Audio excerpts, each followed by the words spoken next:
And good afternoon, everybody. It is such a great pleasure, you have no idea, to welcome all of you to the FICO Score Fundamentals webinar presented by FICO and brought to you by Diversified Resource Network and Freddie Mac. My name is Carolina Valderrama, and I am a housing outreach manager at Freddie Mac. I will be moderating and producing this session along with Ms. Cora Fulmore, the President and CEO of Diversified Resource Network. This is an information session only, and we will not provide a certificate of attendance. However, we do have some instructions to make the webinar as seamless as possible because we do want all participants to get the best experience. We have quite a few participants today, and I can see the control panel, and that number is increasing as we speak. So therefore, we will allow some time for questions about 30 minutes prior to ending. We suggest that you have your questions prepared so that when we start the Q&A, you can type it into the question box. And since we have probably going to be a large number of participants, we kindly ask that you type only one question. Although we understand that there are participants with tight schedules, I would like to let you know that we will try to remain online until 3:30, answering as many questions as possible. So you are more than welcome to stay if you can until 3:30. So now, I want you to know what we are going to cover. So, Ms. Cora, what are our participants going to learn today? Carolina, thank you very much. And we've got a lot of information, a lot of great information that will be covered, like what goes into a FICO score and how are they developed.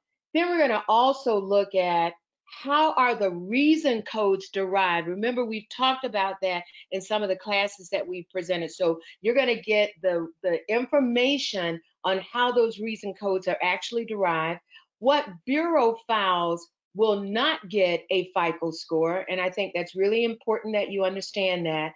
And why are there different versions of the FICO scoring models that are out there and what's available? And then the last thing that we'll cover, and I think this is really important, and make sure that you listen up because we're going to talk about the Score a Better Future program. And just know that this is some information that you really need to get and understand. So have your pencil and paper ready and be prepared to take notes. And this time I'll turn it back over to Carolina to introduce our presenter. Carolina?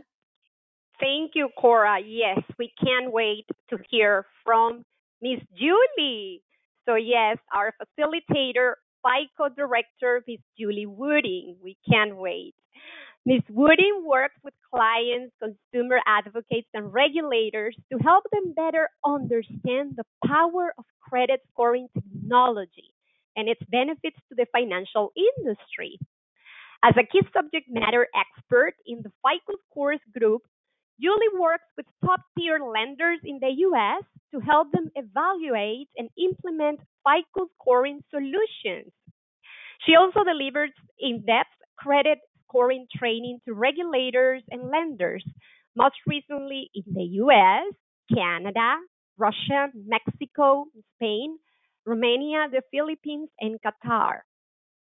Julie has experience in behavior, bankruptcy, and risk scoring development, implementation, and validation, and previously worked on the development of FICO scores for US and Canada. Miss Julie, wow, this is amazing that you are here with us. I recently met her, a couple of months ago, and I was so thrilled with the information that she shared that I'm like, you gotta do this for us. So here we are with Miss Julie Wooding. Thank you so much. And remember, everybody, if we lose connectivity, please dial back in, okay? We will make the deck available to all participants via email later tonight. And just as a reminder that this presentation is for your education only and not for distribution. And without further ado, please welcome Ms. Julie Woody. All right. Thank you, Carolina, so much. Wanted to make sure you can hear me, correct? Yes, we can. Excellent. All right. Well, thank you both to Carolina and to Cora for inviting me along to share this information with you and the group today. I am very happy to be here. Loved meeting Carolina and Cora as we planned this session for you today.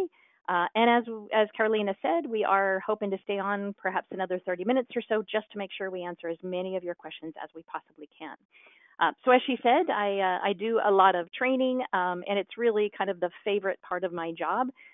So really, really happy to be here with you today. I wish we could all be in person, but it's going to be a virtual event today. So here we go. We're going to talk about FICO Score Fundamentals and to cover the topics that Cora discussed. So let's go ahead and get started. So first, the primary topic today is the FICO Score basics. I'm going to share a lot of information with you, hopefully answering a lot of your questions along the way. And then as Cora said, we're going to end with a couple slides about the Score a Better Future program, which is a new program that FICO has been doing for the last couple of years and may represent some interesting opportunities for some of you. So let's go ahead and get started. So a little bit about FICO Scores and FICO the company. We have been developing FICO Score models for 30 years now. Interestingly, we were the first company that pioneered credit bureau scoring modeling technology. And what does that mean? We were the first ones who thought that building a predictive model, and certainly predictive models had been around, but at that time, 30 years ago, all of the predictive models, or most of the predictive models, were actually application scores. That is a predictive model based on the information on somebody's credit application.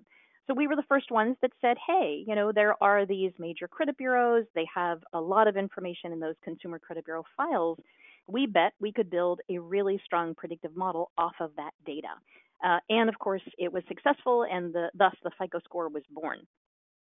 So we've partnered with and we developed models for the three bureaus in the U.S., the three largest bureaus in the U.S., of course, Equifax, Experian, and TransUnion, as well as the two in Canada, which is TransUnion Canada and Equifax Canada. We also build FICO scores, and they're available in 30 countries around the world. Obviously, wherever we do develop a FICO score in another country, we are building it in that country to be compliant with that country's regulations and so on. But there are many, many billion decisions each year that are powered by and made possible by the FICO score. And I think really, really interesting and very important is there was a study done a couple of years ago that showed that 90% of all lending decisions in the U.S. are made using a FICO score. And I think it's important, there are other versions of credit scores out there. And there's some controversy and questions about, does it really matter? If I'm looking at another score, does it really matter if it's not a FICO score? But I would bring you back to this point. And that is 90% of all lending decisions in the U.S. are made using a FICO score. So if you really need to know, and if you're working with someone, if you're a credit counselor, and if you're working with somebody trying to improve their credit and their credit health and that sort of thing, and they really want to get a sense of what the lender is likely going to be looking at to make the credit decision, more than 9 times out of 10, it's going to be a FICO score. All right, so let's go ahead and continue. This, I'm sure a lot of you are very familiar with, just a sample credit report. We view it as having kind of 5 information zones. The first information zone is the personal identifying information. Excuse me. This is the information that the bureaus are going to use as they are receiving input data from all the lenders as to how how the accounts are being paid. This is the area the lenders or the bureau is going to use to match that incoming data to the right consumer file. Right, so we have some sample here of some of the personal identifying information. And then there are 4 other segments: the public record segment, where public records might be shown, collection items, the trade line or account information, as well as the inquiries. And we are going to talk a good bit more about inquiries because I think there's a lot of potential confusion out there about what sort of inquiries are going to impact a FICO score. So we are going to get to that, I promise. But the point of showing this to you is to let you know that any of the information that resides in Zone 1, that personal identifying information, is never, never, never, never used in a FICO score in the US and Canada, right? Even if you look at a credit report and you see it there, it's never going to be seen by a FICO score model. So any of that information there, definitely not available to be used by the FICO score model. The rest of it, though, zones 2 through 5, are definitely fair game for being included in a FICO score. And we're going to talk more about how that really works. All right, now this is one of my favorite slides. I do have a couple of them, and I'll let you know when we get there. This is a really, really important slide. And let's look at the title. The title says FICO scores are designed to rank order risk. Now, what does that really mean? If we take a look at these lovely, colorful boxes here, you could think of them as stair steps, each representing a different FICO score range. You'll note that on top of each one, we have some little green people and we have a little blue person. Let's look at 640, for example. We see 5 little green people. Each one of those green people represents a future good payer. The little blue person represents a future bad payer, right? And a bad for the FICO score is going to be somebody who would be likely to go delinquent at the level of 90 days delinquent or worse, right? That's what the FICO score considers a bad.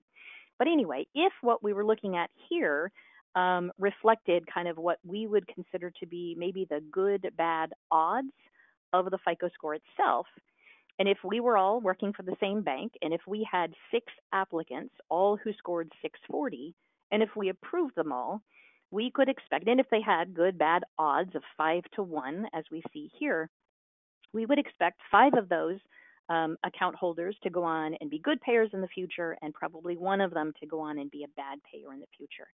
Now, if you take a look at the right side of the chart, up in the 680, you can see a lot more green people or a lot more future goods for every bad, right? And if we were to continue this up even higher, 800, 820, 840, right, you're going to see a lot more goods for every bad.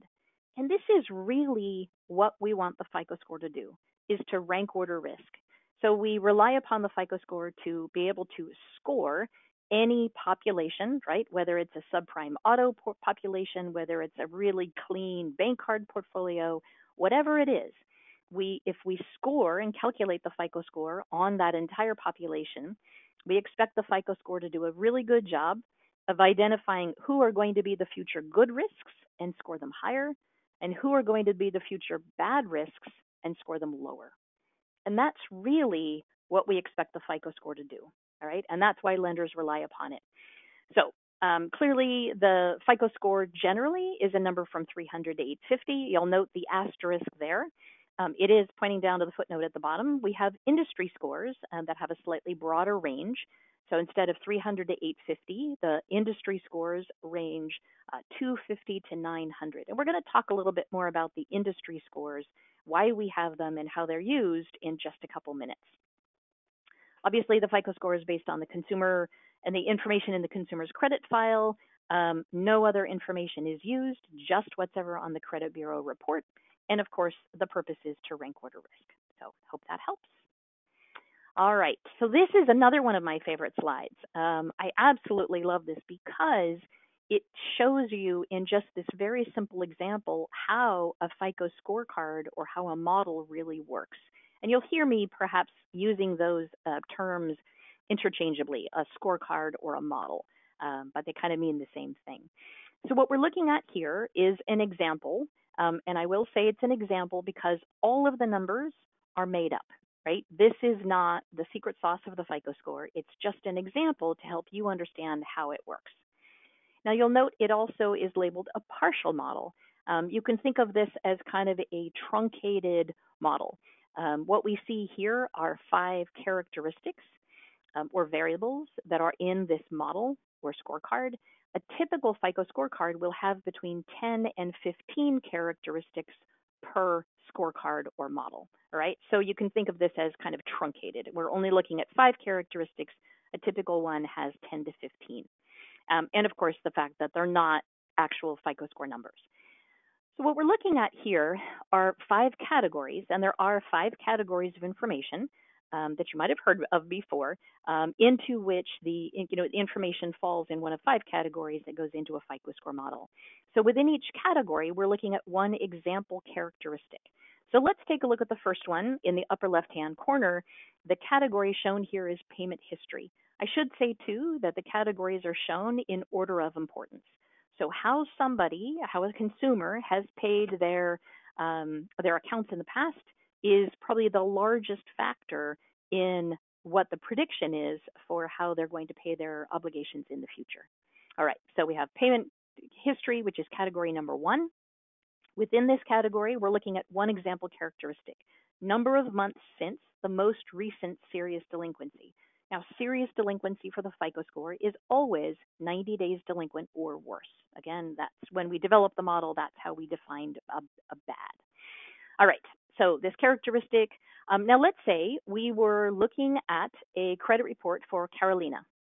Okay, so we're looking at her credit report, and now the characteristic is really a question that we have to answer. How long or what's the number of months since her most recent serious delinquency? Now, for all of you who know Carolina, as I do, we know that she would absolutely fall on the first attribute, and that is no serious delinquency. So you can view the attributes as kind of the possible categories that a consumer could fall into.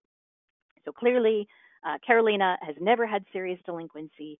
She would fall on the first attribute, and for that, she would be awarded 75 points. Okay?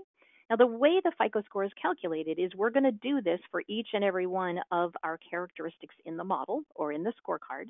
We're going to figure out which attribute the consumer falls on, and then look to the number of points that they get for that behavior. Then we're going to add all the points together, and poof, that's your FICO score, right? So it's pretty simple. All right, let's go back to the first characteristic example. We know that Carolina has no serious delinquency, and she gets 75 points.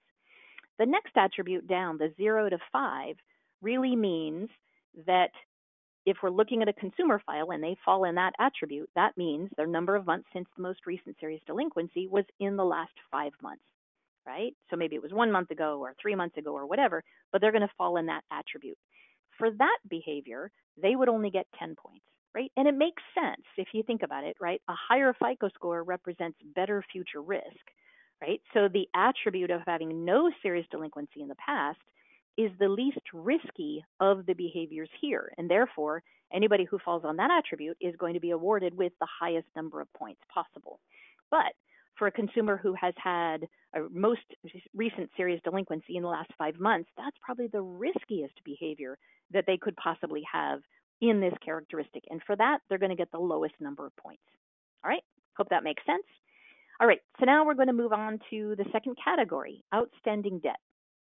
And and I should say too, in this example, again, remember, because it's a partial example, we're just looking at one example characteristic per category.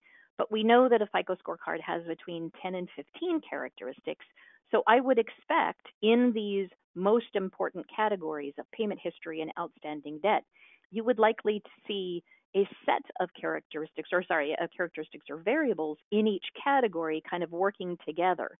And what we do when we build the model is we try to find a set of characteristics that really kind of gets a robust kind of full view of how somebody is paying their payment history or how they're using their debt. Okay, all right, so here we are, second category, outstanding debt. Here the example characteristic is overall utilization on revolving trades. And to think about, what that means, if you thought about your own credit report or your own wallet, and you thought about all the revolving trades that you had, if you were to sum up all of the balances on all your revolving trades and think of that as the numerator in our fraction, and then we're going to divide that by the total sum of all the credit limits on all your revolving trades, right? So the question then becomes, are you 5% utilized, or are you perhaps 95% utilized on all your revolving trades?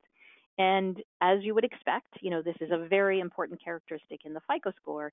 And if you think about it, it makes a lot of sense, right? If you have somebody like Carolina who has a 5% utilization, she is managing her revolving credit very, very well. If we look at somebody else and they have a revolving utilization that is quite high, perhaps that's an indication that they're not managing their money very well and they're perhaps living on or living off their credit cards. All right, so let's look at the attributes for that characteristic. The first one is no revolving trades. For that, the person would get 30 points. The 0, the next attribute, basically means that they have revolving trades but 0 balances. The 1 to 6% means that their overall utilization, like Carolina, is within 1 to 6%. And for that, they would get the highest number of points. Now let's think about that.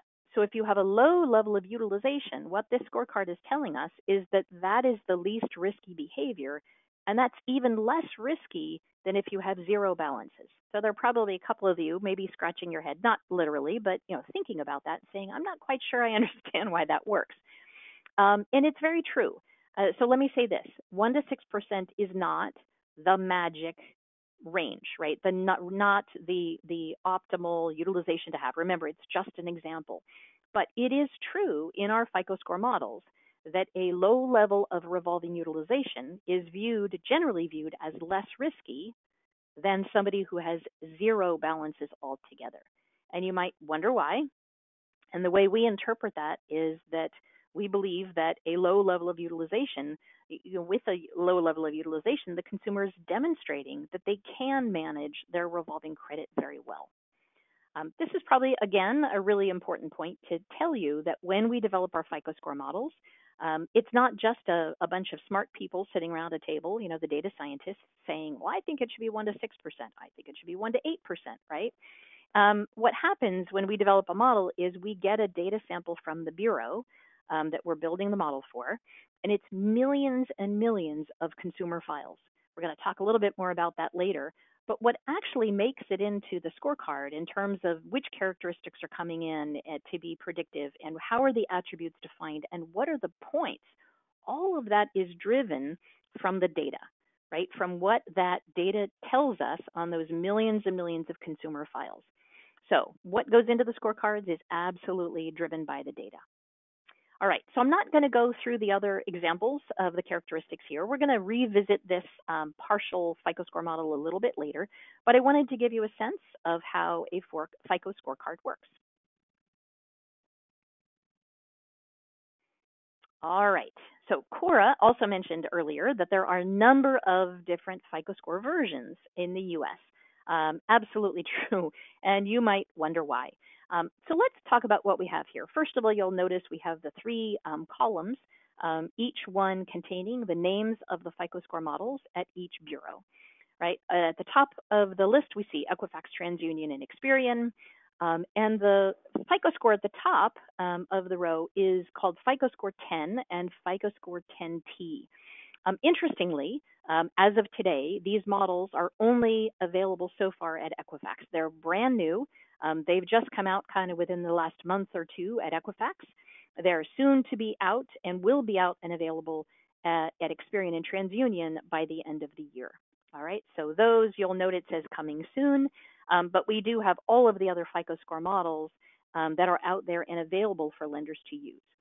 So below 10, we see the last version was FICO Score 9, and before that, FICO Score 8. And probably some of these are starting to sound kind of familiar to you. But the models that are shown here, with the exception of FICO 10 and 10T, those that are coming soon, all of them that are here are available to lenders. And it's really up to the lender to choose which model they want to use. And of course, we are redeveloping the models every few years, and that's why we have kind of so many versions. Now, let's keep in mind a couple of other things. Every time we rebuild or do a development of a FICO score model, we're building a model that is more predictive than the one before. So now you're probably thinking, well, why isn't everybody on FICO Score 9, right? Why are there lenders using some older FICO score versions? And actually, if you actually on your own credit card accounts, if you ever get your own FICO score from your bank card lender, that actually is coming through a program that is called the FICO Score Open Access Program, through which we give the lender the right to share that FICO score with their customers. Right? So in some cases, you might get FICO Score 9 or you might get your FICO Score 8. So what the lender in that case is sharing with you is whatever version they are using today to make their credit decisions. Okay, so back to the question of why the heck isn't everybody on FICO Score 9? We also know, especially given the increased regulatory scrutiny over the last, let's say, 10 years, it is becoming much more of a very large project to move to a new FICO Score version.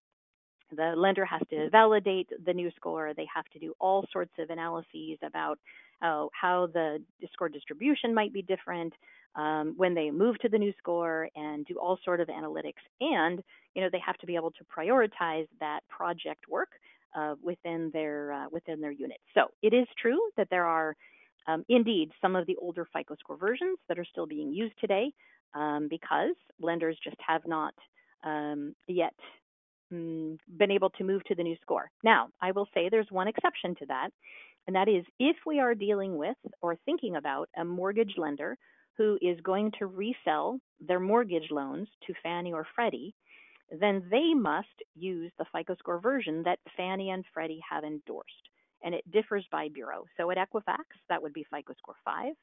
At TransUnion, that would be FICO Score 4. And at Experian, that's FICO Score 2.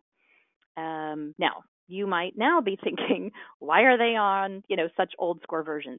Interestingly, just a brief history on that.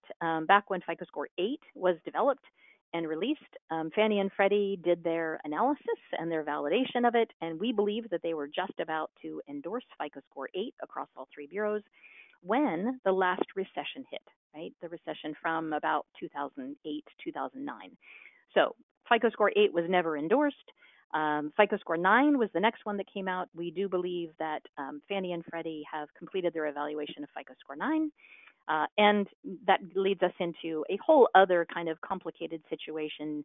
So anyway, we'll kind of leave it there. But at this point, it is mortgage lenders are having to deal with and use FICO Score 5, FICO Score 4, and FICO Score 2 across the three bureaus, again, if they want to resell their mortgage loans to Fannie and Freddie. So those are all what I would call the base score. Below that, in the next row, you'll see the industry scores. So for each and every version that you see above, there's also an auto score version and a bank card score version. And so what does that mean? First, let's take a look and think about what a base score is designed to predict.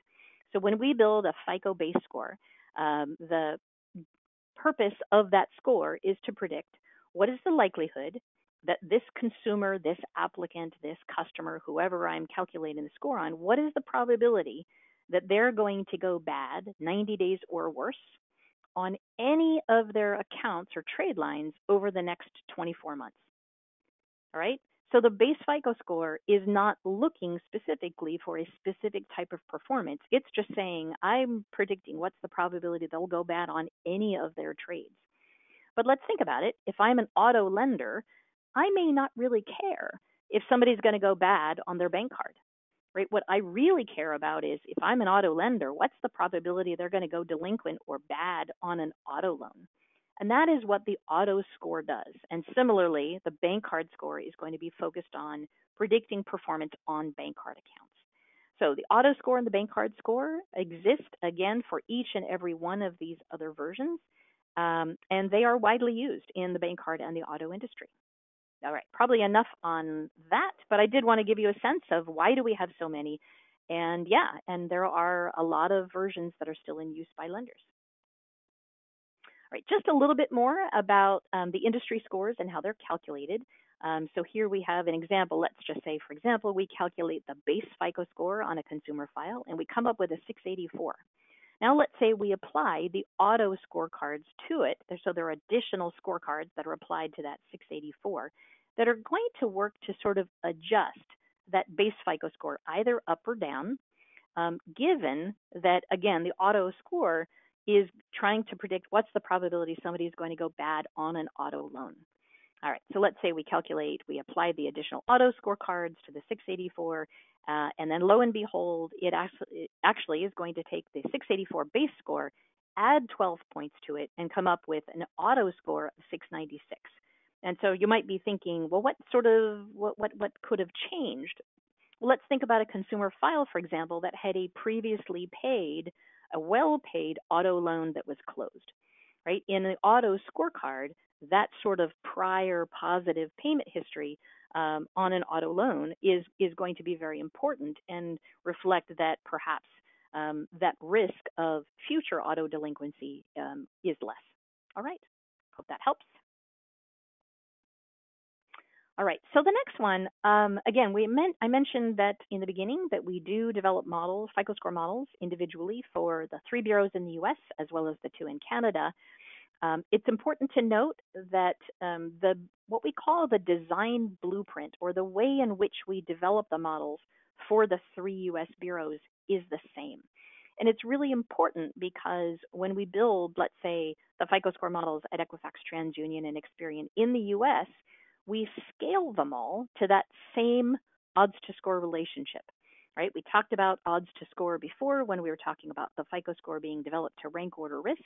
And what that means is that a lender can use FICO scores from all 3 bureaus if they wish to, and they can be assured that if they have somebody who scores, let's say, 700 on one bureau, and they have somebody else who scores 700 on a different bureau, that 700 on those 2 bureaus, on those 2 FICO score models, is going to reflect the same level of risk.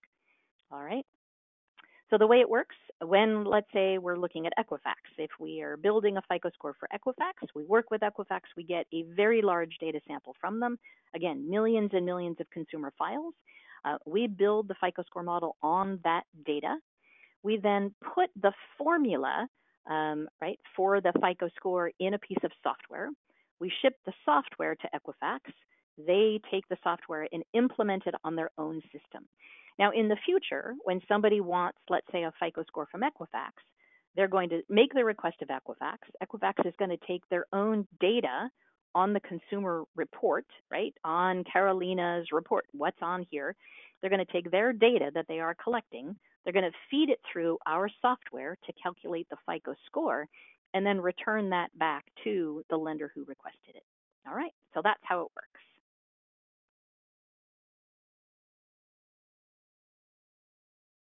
All right, so I wanted to talk just a little bit about what we call kind of the relationship connection. We have a lovely set of consumers here. If they wanted to obtain credit, they'd probably go to a credit grantor. The credit grantor is going to reach out to the bureaus and likely get a FICO score. And this is a very, very normal kind of connection that I think we're all used to. However, I'm going to add a diagonal here, and that is a diagonal directly between consumers and FICO. So about 15 years ago, we came up with a website called myfico.com. So I don't know if you've been there yet. I will tell you, it is a wealth of information. There's just so much information there, questions answered, little videos that you can watch that help explain what's a FICO score and how does it work and all of that. But the myfico.com website was the first time that consumers could actually get access to their FICO scores across all 3 bureaus.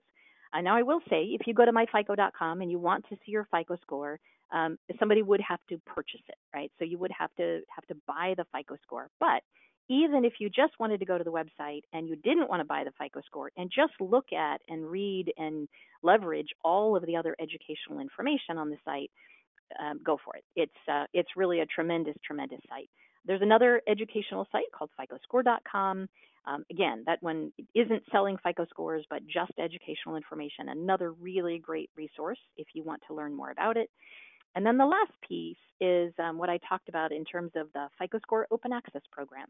And this is the program through which we give lenders the license or the right to take the FICO scores that they're purchasing on a regular basis to manage their portfolio of accounts and to turn around and share those FICO scores with their customers. All right. So like I said before, if you have a bank card where on a regular basis, they'll send you a note, hey, your FICO score has been updated, that is absolutely through the FICO Score Open Access Program. All right, a little bit about how the models are developed. So we did talk about how we get two snapshots, or actually that we get data from a bureau. We actually get two different snapshots of data on the same consumers 2 years apart, right? The first one is called the scoring date or the observation date. And this is kind of the predictive snapshot. This is where we would calculate those characteristics in the model. And then the performance date really represents the end of that 2 year performance window. So let's think about it. When we get the two data snapshots, we match them all and make sure we have the same consumers at 2 points in time.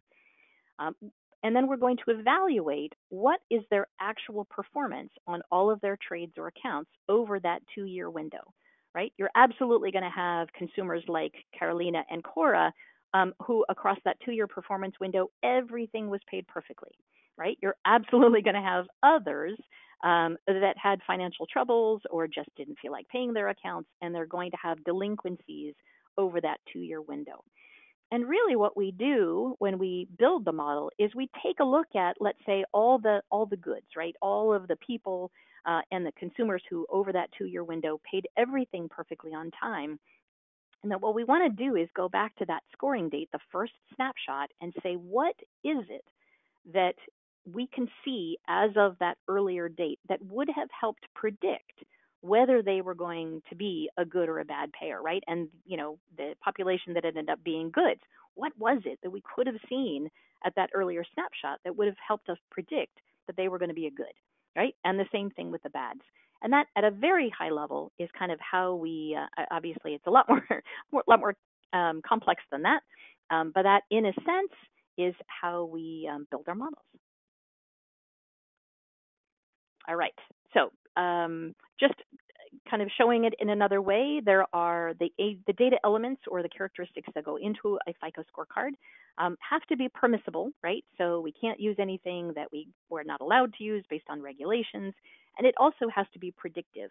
And it's kind of interesting. We've gotten a lot of questions from industry who say, oh, we've heard social media data is the latest thing. And, when are you going to put that in your FICO score models? First of all, we're not. FICO score models, are only based on the bureau data, and we're not sure that actually social media data is actually all that predictive. Anyway, so the items on the left-hand side of the chart here are those items that are considered and are kind of fair game for inclusion in the score: the trade lines or accounts, the credit inquiries, collections, and public records. And the items on the right side, as we talked about before, are absolutely not considered in the model. All right. Now, one of the other things that we do in the development is we don't build just one big scorecard. What we do is we actually build or develop a suite of, for FICO Score 10, it's 13 different scorecards. So what we're doing is we're taking the population, which reflects kind of the national population, we're splitting it down into 13 smaller subsegments where each subsegment is a homogeneous group. And then we build a scorecard on each and every one. But so every consumer file that is scoreable is going to be scored by one and only one of those 13 scorecards. So in trying to determine which of the 13 scorecards is used, we have this kind of decision tree.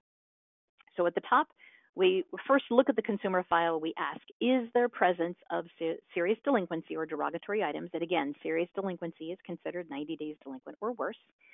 If the answer is no, then that consumer file is going to be scored by one of 8 non-derogatory scorecards, right? And which one of those 8 is going to be used is going to be based on information such as thickness of file, right? How many accounts do they have? Age of file, what is the age of their oldest trade? And recency of new openings. But if we go back to the question at the top, and if we see a consumer file that does have presence of serious delinquency, they would be scored by one of 5 derogatory scorecards. And which one of the 5 is going to be based on things like a presence of a public record, the worst rating or worst delinquency, and level of indebtedness. So regardless of which the 13 scorecards is used, it doesn't really matter. The output is the FICO Score 10. And just like we scale the FICO scores across the 3 bureaus to the same odds to score relationship, we do the same thing with the scorecards. So you'll know that somebody, let's say, who comes out of, who are scored by one scorecard at a 700 is going to represent the same level of risk of somebody who scores in another scorecard and at a score of 700. All right, now we're going to get more into these 5 categories of information that go into the FICO score. And we're going to talk about each of them in order of importance. So we're going to start with the payment history, which represents about 35% of the predictive information that goes into a FICO score. And when we look at a consumer file from a perspective of payment history, we're really looking at it from 3 different perspectives. The first one is recency. How long ago did that delinquency occur, right? Was it 2 months ago or was it 5 years ago? One thing we do know is that, if we have a consumer that had a prior older delinquency and they've maintained good payment history since then, that older delinquency, as it gets older and older, is going to impact them less and less. Right? The next perspective is severity and how bad was the worst delinquency? Was it a 30-day, a 90-day, a charge-off, a bankruptcy? And then the last perspective is frequency on how many credit obligations have they been delinquent. Are they delinquent on just one, or are they delinquent on all of their trades? So we'll look at an example characteristic in this category. So we have here month since most recent major delinquency, again, major delinquency being 90 days delinquent or worse. And the categories across the bottom represent those attributes that we saw in that example scorecard, right? Up the left-hand side of the chart, we're looking at the level of risk associated with each of these attributes or categories. So if we were looking at a consumer who had their most recent major delinquency, let's say 5 months ago, they would fall on that first bar, the 0 to 11 months ago. And that kind of behavior of having a recent major delinquency a very short time ago is the highest level of risk. Right? As we go towards the right side of the chart, we see that level of risk drops off quite a bit. And again, to the last bar there, the no delinquency, obviously that would represent the lowest level of risk. In the next category, outstanding debt, you'll see that it represents about 30% of the predictive information in the FICO score. And in this case, what we're trying to get a sense of is really of all the credit that the consumer has available to them, how much of it are they using? So the second bullet there, what percentage of available credit card limits is the consumer using, is likely one of the most important characteristics in a FICO score model. So let's go ahead and take a look at that as an example characteristic. Here, it's labeled differently, but kind of the same thing. What is the ratio of total balances to total limits on revolving accounts? That's the same thing as that overall revolving utilization. And of course, across the bottom, we have the different attributes or categories that somebody could fall in. And up the left-hand side, we see the level of risk. So clearly, if somebody has a very low ratio of balances to limits on their revolving accounts, they would fall in the first bar. And that behavior by itself represents very little risk. And as we go towards the right side of the chart and the utilization is higher and higher, that by itself, understandably, represents a higher level of risk. Now, category 3 represents about 15% of the predictive information in a FICO score. We're looking at credit history length. So we might look at something like how long the accounts have been established, or even the average number of months accounts have been open. That's going to tell us whether somebody has opened a lot of new accounts recently. Okay. And our example characteristic here is number of months since oldest revolving account opening. All right, so if somebody's oldest revolving account opening is in the last 23 months, right, they would fall on that first bar, and that by itself represents a high level of risk. Now, keep in mind, again, this is what the data tells us, right, that if somebody has relatively less credit experience, that does by itself represent a greater level of risk. All right, category 4. Now we're down to about 10% of the predictive information that goes into a FICO score, called pursuit of new credit. So in this category, we'll be looking at number of recent credit inquiries, and the FICO score does examine only any recent credit inquiries that have occurred in the last 12 months. And we might also look at things like the new accounts and the number of accounts that were opened in the last year. So let's take a look at this example, and you'll note, first of all, that it looks a little different from the others. We are not just looking at one set of bars, but we're looking at two.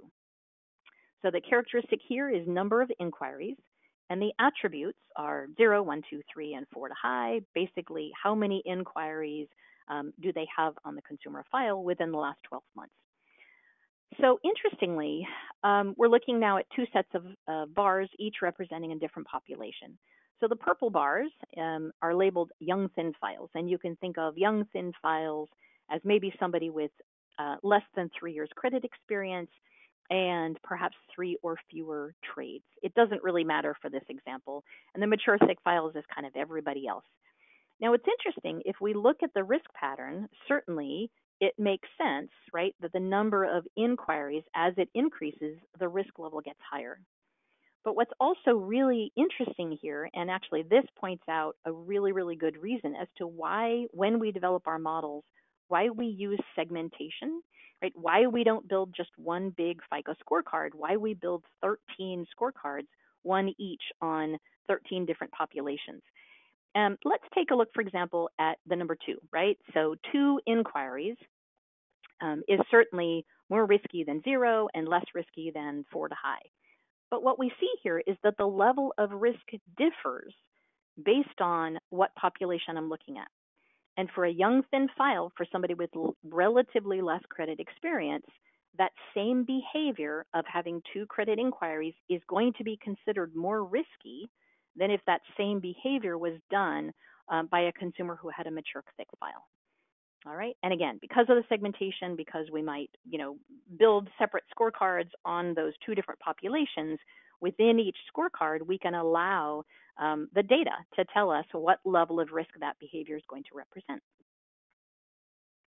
All right, a little bit more about inquiries before we move on to the 5th category.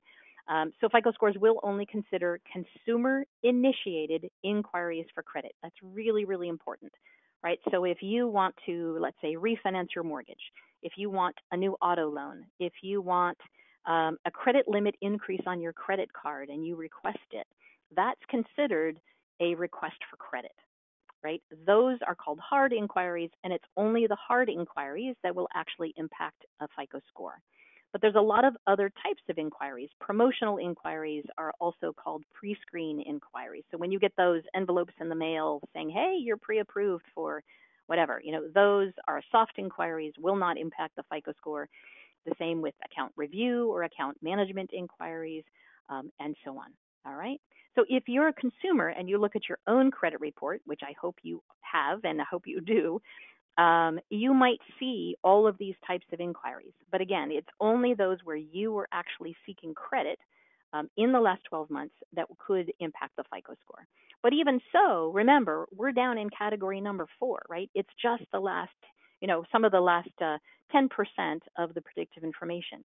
And how you manage your accounts, how you pay your bills, and how your revolving utilization and everything else, length of credit history, that all has a much greater impact than just inquiries will. All right. So another thing you should know about inquiries is what we call the inquiry dedupe logic. So a number of years ago, we recognized that it was a very normal consumer behavior to do rate shopping, right? So if Cora wants a new car, let's say one weekend she goes to a car dealer and the finance guy says, Cora, I can get you the best terms. And she says, okay. So he takes her application and sends it out to 5 different banks, trying to get her the best terms. But let's say she doesn't buy the car that day, and next weekend she goes to a different dealer and he promises to get her the best terms. Now she has 5 additional auto inquiries, right? So she has 10 auto inquiries on her file. So what we did to help manage this, and we wanted to make sure, is that let's say when Cora went to the second dealer the next weekend, that the inquiries from the first weekend were not going to negatively impact her score, right? So if you picture yourself, that blue line across the top is a timeline. Let's picture ourselves standing at the right end, right? We're standing where it says scoring date. We have this thing called a 30-day buffer, and what the 30-day buffer does is it says any auto, mortgage, or student loan related inquiries that occurred in the last 30 days are bypassed entirely by the scoring model, right? So that second weekend, when Cora went to the second dealer, those 5 auto inquiries from 1 week earlier would fall within that 30 days, and the FICO score calculated at the second dealer, it would not even see or would not consider those auto inquiries from the prior weekend because they fell within that 30-day buffer, right? So for auto and mortgage and student loan, we're giving the consumers about a 30-day window to kind of do their rate shopping and figure out which car they want, or get the best terms on a mortgage loan or whatever. Now let's say it was 5 months ago that Cora bought her car, right? So now it's 5 months ago, she's outside of that 30-day buffer, but she has 10 auto inquiries on her file. Then what actually comes into play is what we call the 45-day dedupe window. And what that means is, as long as that set of inquiries has occurred within a 45-day window, it's considered by the FICO score to be one auto inquiry. All right. Okay, moving on, we're going to go to category number 5, the credit mix, which is just about the last 10% of the information that goes into a FICO score. And here we're really trying to get a sense of what types of credit experience the customer has had. Has it been just revolving or just installment? So a little bit more you should understand, and Cora mentioned this too in the beginning, in terms of what are the requirements or what are the criteria that have to be met to be able to get a FICO score calculated on a consumer file. So there are only 3 conditions. The first one, there has to be no indication on the consumer file that the consumer is deceased. Number 2, there has to be one trade line or account open at least 6 months, right? So if you think about somebody brand new to credit, that first account has to be open at least 6 months to be able to get a score. And then there has to be one trade line or account updated in the last 6 months also. What that makes sure is that the FICO score is calculated on recent and robust information. All right, so now we're going to go into how those reason codes are derived. And I'm going to tell you right now, this is, again, one of my favorite parts of the presentation. There is so much information in the reason codes if you understand how they're derived. All right, so we're back to our example partial FICO score model, same one as before. But what we're going to talk about is if we were calculating a FICO score on this consumer file, how would those reason codes be derived? All right, so let's say we have 5 characteristics. What I've done is I've put a blue box around one attribute for each in each characteristic. Let's just pretend that is the attribute that this consumer fell into as we're looking at their consumer file. All right, so on the first one, in the payment history category, the characteristic is number of months since the most recent serious delinquency. The consumer has no serious delinquency, and for that, they get 75 points. You'll note here, I've also added an asterisk by the 75, because the 75 points is the highest number of points in that characteristic that can be achieved. Now we're going to calculate a difference, the difference between the actual number of points the consumer did receive in that characteristic versus the highest number of points they could have. Right. So in this case, in the first characteristic, obviously the difference is 0, and I've put that little 0 out kind of in the margin on the right end of the box. But let's take a look at the second characteristic. Overall utilization on revolving trades. The consumer falls in the category of 20 to 49%. For that, they get 45 points, but the maximum they could have received was 65. So in a sense, the consumer kind of, quote, lost 20 points on this characteristic because their utilization was higher than what would have been optimal. All right, next one, the next characteristic, number of months in file. The consumer falls on the 12 to 23 months in file.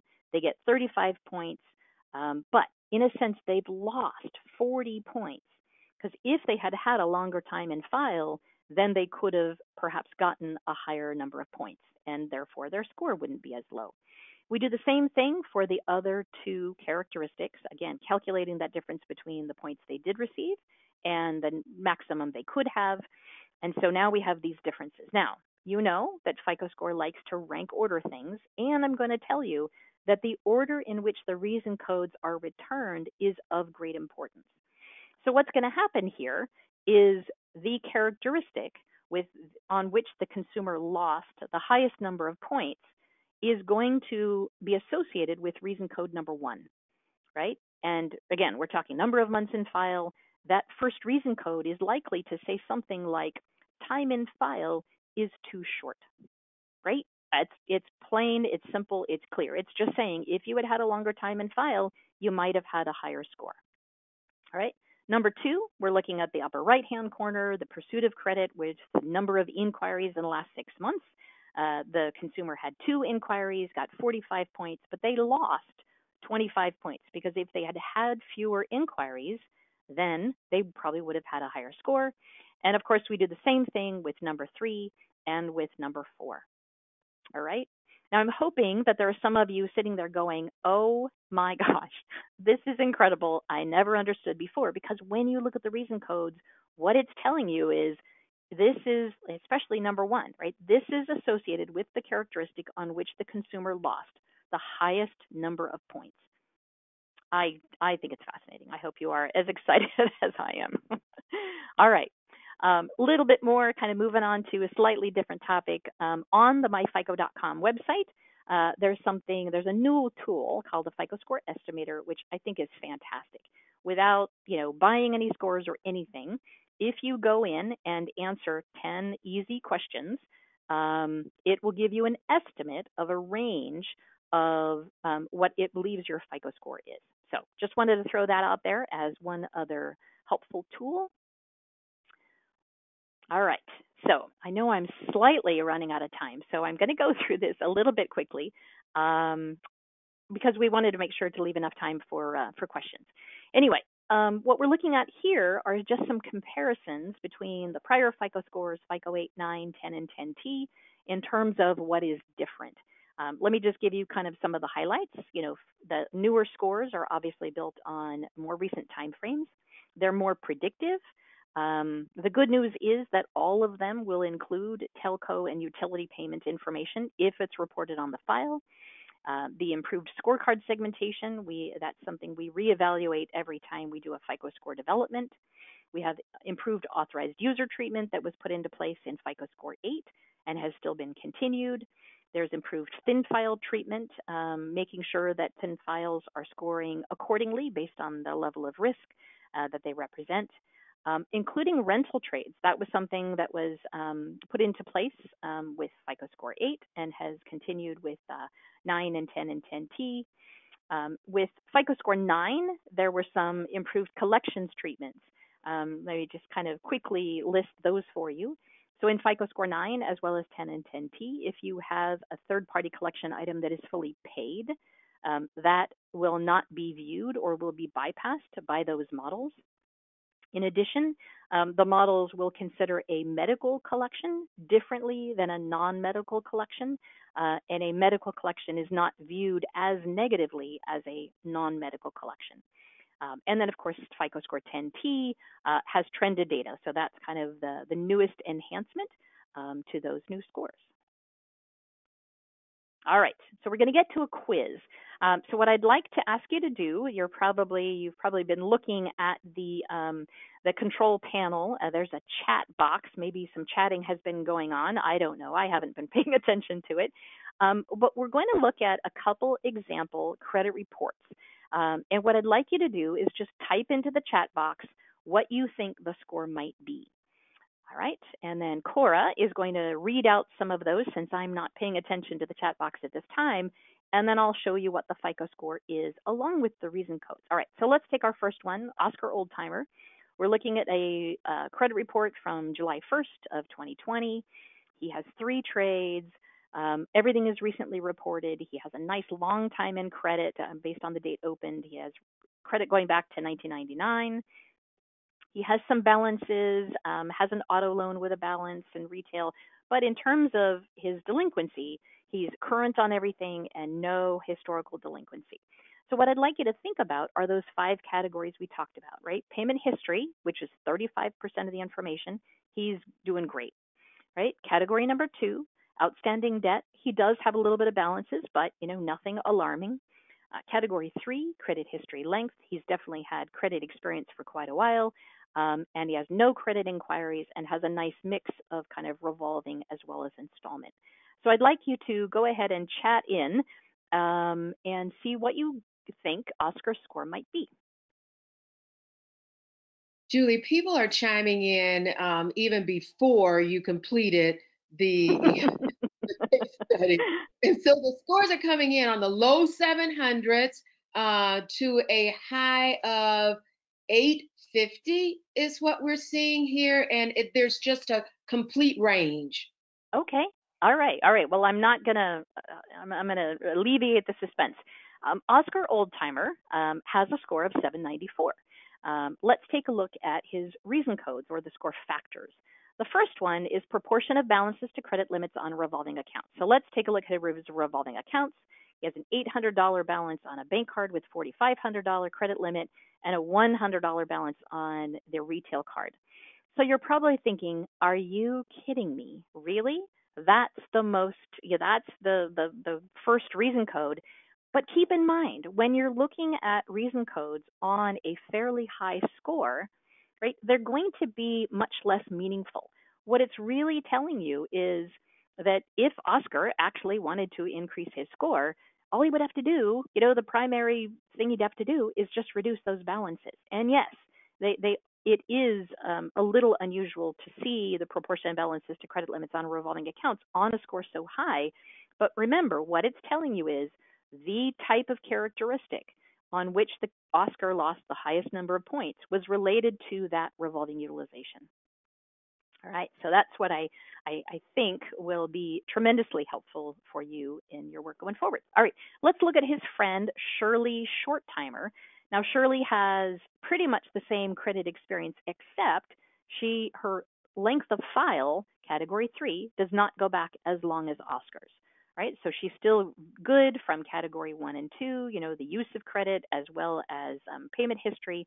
But on category 3, she has a shorter time in file. So I think everybody would agree she probably has a lower score than Oscar. But I guess how much lower do you think her score is?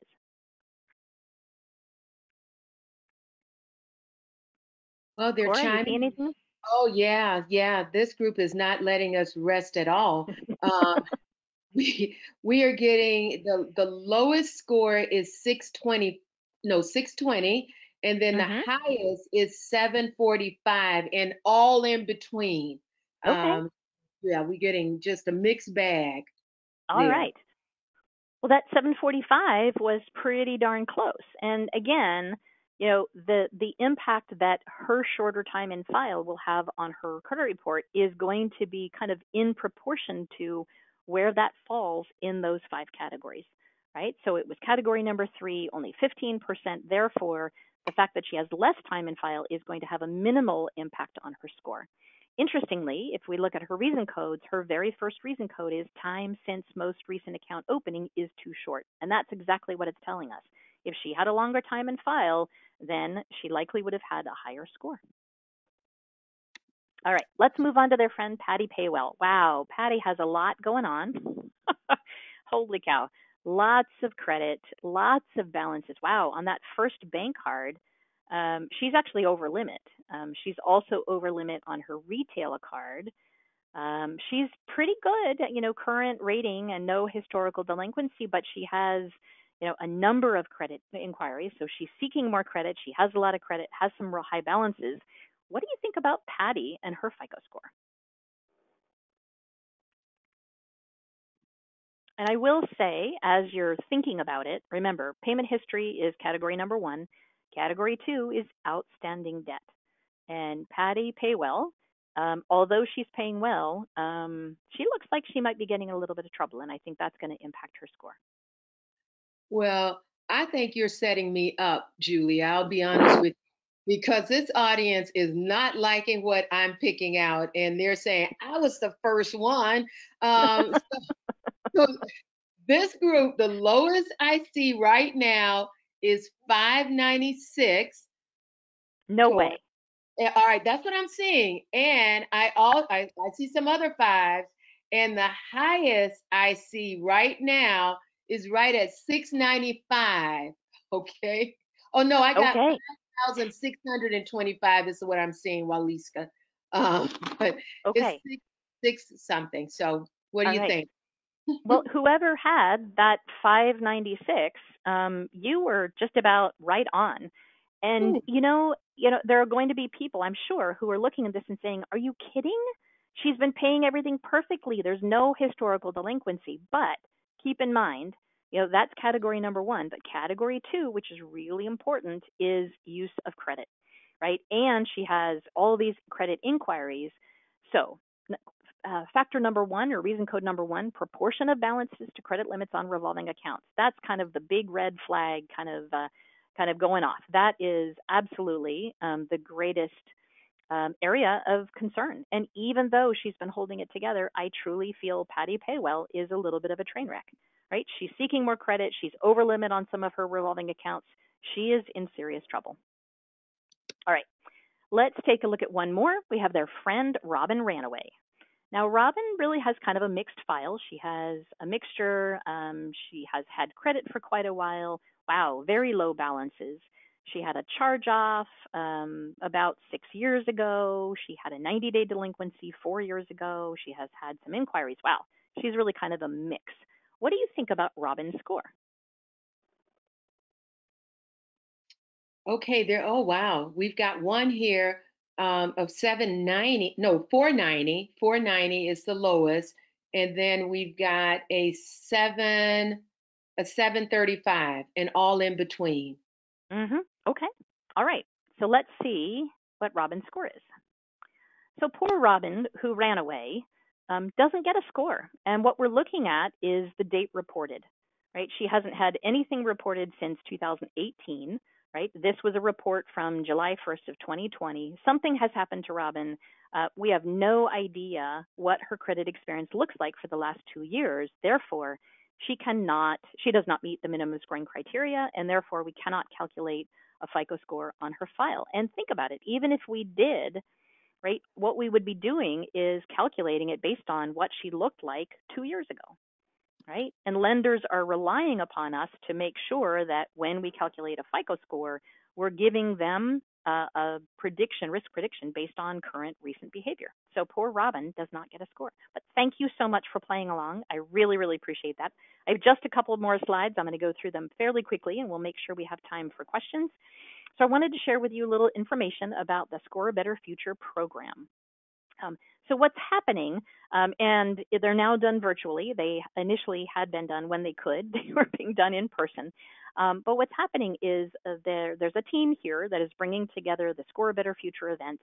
And what they would do is they would open it up to consumers, who needed information or had questions about, FICO scores and credit health and, how it all works.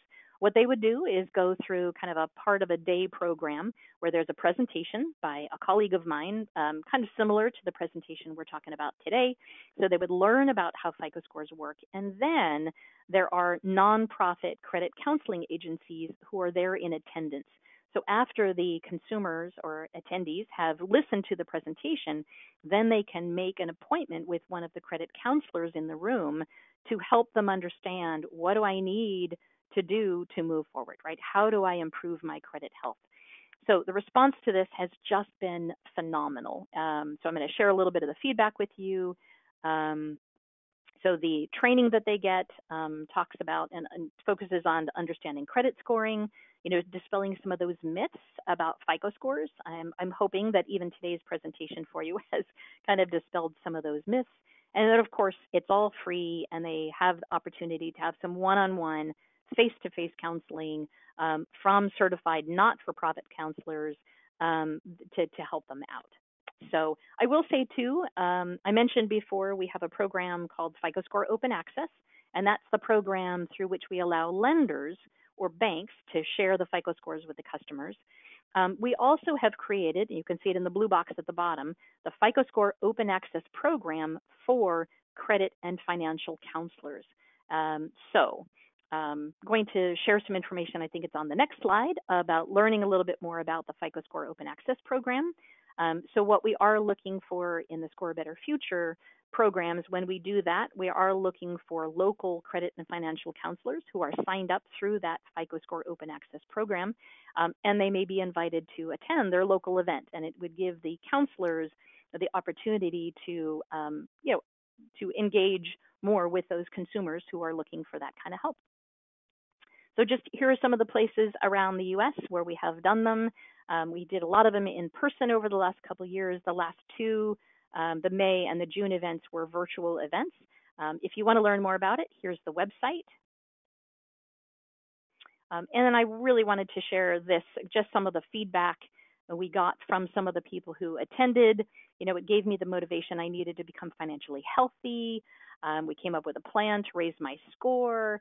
It helps keep the momentum towards financial freedom. Just knowing the weight of each factor used in compiling a FICO score was very helpful. So definitely would love to have you take a look at the website. If you're not yet a part of the FICO Score Open Access Program, shoot, I don't have that link here. I thought I did. My apologies. If you want to learn more about the Open Access Program for credit and financial counselors, Cora and Carolina, if you don't mind, I will send you an email with a link to the Open Access Program. And perhaps you can share that with everybody so that if they want to learn more about it, they certainly can. We sure will. All right. So that is all I had with me today. I hope that you have found this very, very interesting. But Carolina and Cora, I will turn it over to you, and we can start answering some questions. Thank you so much, Julie. This was wonderful. So yes, we are going to allow this time for questions. So Cora, let's go to the chat box, and we are going to start from a question that I have here at around 2:28 recorded, so we can go from there. So let's ask the first question. So Julie, can you elaborate on the impact of installment loans on the outstanding debt characteristic portion, which is the 30% of the score modeling? Yeah, it's a really good question. And I must admit, that same question actually flashed through my mind as I was on that slide, and I was thinking of talking about it, and then I realized I was kind of a little bit running out of time. So I'm really glad you asked the question, so thank you very much. Just to take everybody back to where we were looking at category 2, the outstanding debt. And it noted on the slide that we look at both revolving utilization and installment utilization. And, that might kind of raise some eyebrows. I'm assuming some of your eyebrows are going up right now and saying, really? What the heck is that for? So I do want to clarify. We do examine revolving utilization as well as installment utilization, but we view them very differently, right? So let's think about revolving utilization for a minute. When you look at, how many revolving accounts somebody has and, all the revolving credit they have available, their level of utilization is very predictive, right? If somebody's 5% utilized, absolutely, very low risk, that's kind of an easy one. If somebody has very high utilization, then it likely means they're perhaps facing some maybe financial troubles or just not managing their money wisely. And you might say, well, gosh, that's not fair that you might evaluate installment utilization in the same way. So let me assure you, we do view it differently. And somebody who has a high utilization on a revolving account is just somebody who perhaps is not managing their money very wisely or has fewer other options. But if you had somebody with high installment utilization, maybe, for example, when Cora went and got that car, maybe she got a car loan and maybe that was 2 months ago. So her installment utilization on that auto loan might be very high now. And that's not really a reflection of poor money management. It's really more a reflection of how long ago was it that the installment loan was opened. However, I would state that when we look at installment utilization, we are definitely viewing it differently from revolving utilization. But if she got that auto loan 2 months ago and still has a large balance to pay, what that really tells us is there is debt that is her responsibility to pay. And that's the way in which we view it, right? So we're not looking at it similar to revolving utilization, but it does represent a debt that she needs to pay off. So I hope that helps on that question. Thank you so much, Julie. The word fairness came up a lot, and there was a question by Lou and Jenny. And the question was around the different versions of the FICO scoring models and the versions being used by the Bureau. And here's the question: is it fair to the consumer for the Bureau to use multiple versions to determine the score? How can the consumer manage? Yeah, that's a really good question. It's interesting. How can the consumer manage? Um, yeah, it's a tough question. I will say, it's not necessarily the bureau. I mean, the bureau role is to make the score versions available. It's up to the lender to select the version that they want to. And certainly, we, as part of my job, I am encouraging lenders all the time to move to and evaluate and adopt a more recent version because it's more predictive of risk. And that's what lenders look to the FICO score to do. I will say, too, one of the changes we made on the myfico.com website, so again, www.myfico.com, if you go on myfico.com and you put forth, I think it's about $20 if you buy your FICO score, what you're actually going to get on the website is not just one score. What the myfico.com website is also going to provide you is, let's say, here is the score version that is most often used in the auto industry, right? So, for example, that might be a FICO Auto 8 score. Here is the score version that is used most often in the bank card industry, and maybe that's FICO 8 bank card or whatever. So the nice thing about my FICO and the website is that we are trying to give consumers that transparency and visibility into not just, for example, the FICO score you might get on your open access, on your credit card statement every month. Maybe they say I'm using, for example, I'm a Wells Fargo customer. So Wells Fargo, I know in their open access program is sharing FICO score 9, from a specific bureau. But that's kind of the nice thing about the MyFICO site is that it's not giving you just one score. It is giving you kind of a set of scores that are the most often used in the industry. So I hope that helps. Thank you. Okay, I'll go with another one, Carolina. Julie, are the attributes shared in the presentation accurate or just an example? A very good question. So if we think about, let's say, that example partial FICO score model or that scorecard, the specific attributes we saw are just examples. For example, how do I say this? But if we were looking at, let's say, the first characteristic, month since most recent delinquency or serious major delinquency, the first attribute of no serious delinquency, I promise you, that is a real attribute out there in the scorecard. And then, 1 to 6 months ago, or 7 to 12 months, or whatever it was, those are just examples. I mean, it's what's in the actual FICO score models is has the same format. But yeah, what you see in that example scorecard are just examples. I hope that helps.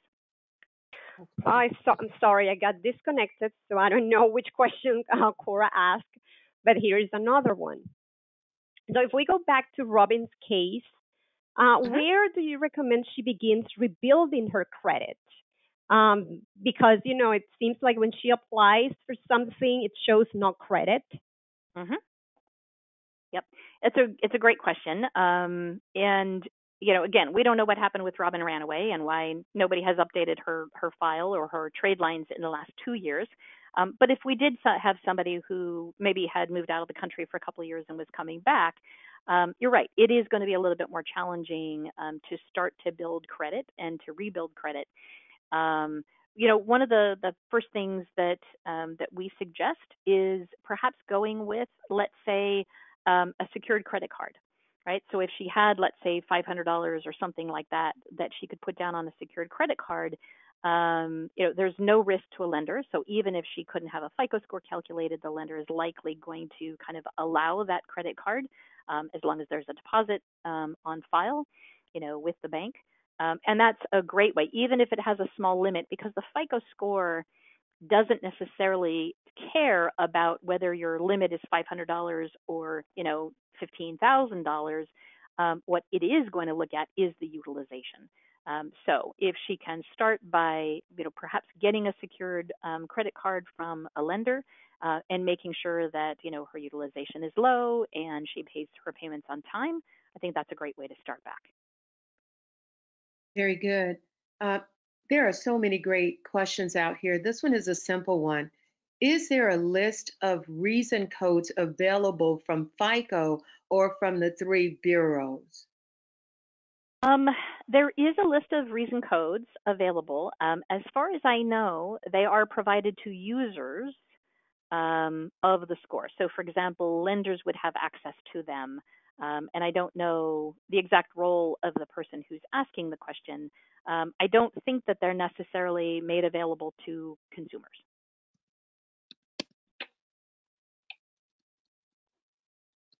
Okay. Alrighty. So let's ask about the dedupe logic. So Uh-huh. is the inquiry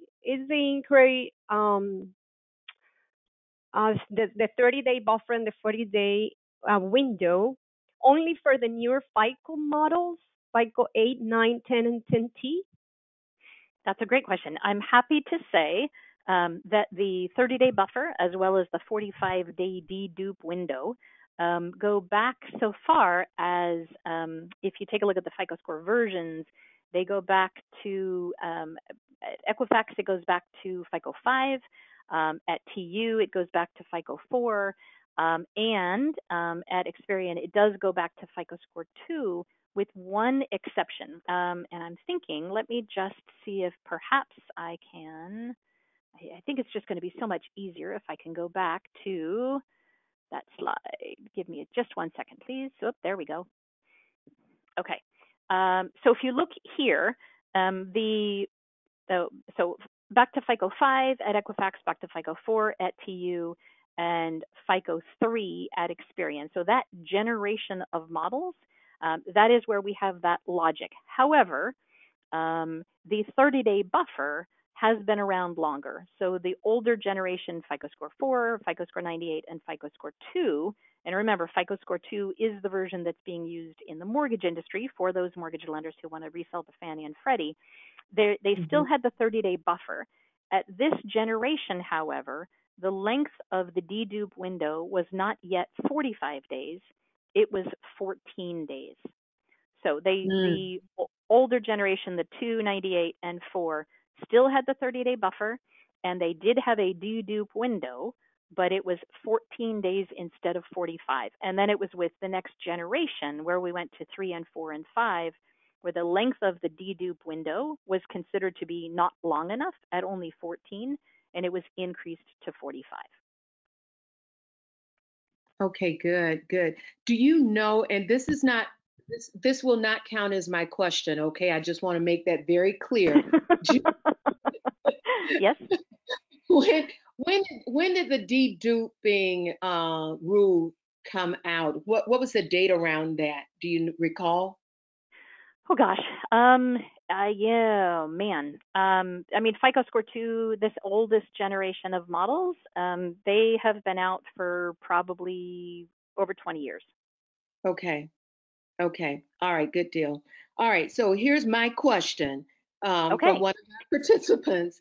I did notice on one of the sample credit reports we looked at that had a full payment history, but one of the codes said too few accounts paid as agreed. Can you explain why that would happen? Yeah. There are a couple of reasons why that might happen if you would get the reason code too few accounts paid as agreed. In fact, I think, bear with me, I think we actually might have seen that on. There we go. Okay, yeah, on Oscar. So number one, you can see here his second reason code of too few accounts currently paid as agreed. So one of the reasons why you might get that reason code is if, let's say, the consumer has 5 trade lines and only one, is paid on time, if the others have the delinquency. But you're right. I think Oscar, might have a question about what do you mean too few accounts currently paid as agreed? I have everything's paid as agreed. sometimes what it means is that if a consumer has a very thin file, um, that again, going back to that scorecard, if you only had, let's say, one or two or three trades, it might not be enough to show that you have kind of robust mastery of managing credit.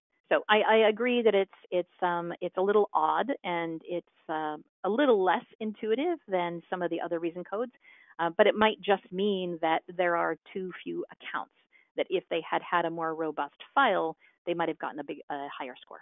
So I hope that helps. Thank you. Mm-hmm. Julie, so there are many questions around dedupe logic. So can you Mm-hmm. please go over the difference between the 30-day buffer and the 45-day dedupe window Sure, again? sure. Yeah, absolutely. So I'll go back to that slide. So I think the really important thing to keep in mind is, again, if the blue line at the top represents a timeline, the really important point is the scoring date. So let's say you're standing at the right end of the line, and that is today. And it's what we mean by that is on a date when a FICO score is going to be calculated, then we're going to start from there and look in the past. So let's say, when Cora went to the car dealer, the first auto dealer, she was standing at the scoring date. They were going to calculate a FICO score on her, and then the FICO score was going to exclude any auto mortgage or student loan inquiries that had occurred in the 30 days before that date.